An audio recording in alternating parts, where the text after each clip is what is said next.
Hello friends, আজকে দেখাবো সকেটের সাথে সুইচ কিভাবে ফিটিং করে সেটাই দেখাবো। তো সাথে থাকুন বন্ধুরা, দেখুন। তো প্রথমে বোর্ডের চারপাশে 4টা স্ক্রু খুলে নেব।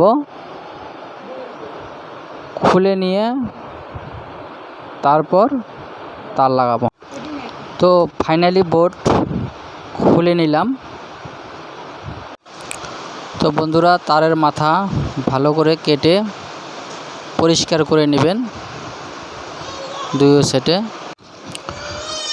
তো তারের এক মাথা সকেটে লাগাবো, সুন্দরভাবে লাগিয়ে টাইট দিব।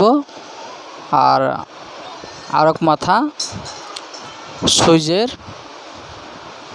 নিচের দিকে ভালো করে লাগিয়ে টাইট দিব। নিউট্রাল তারটা লাগাবো সকেটের মধ্যে, সকেটের এক পাশে, আর মেন ফেস লাগাবো।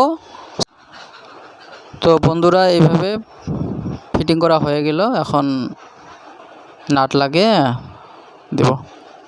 তো বন্ধুরা, ভিডিওটা ভালো লাগলে লাইক, শেয়ার এবং কমেন্ট করবেন। থ্যাংক ইউ, ধন্যবাদ।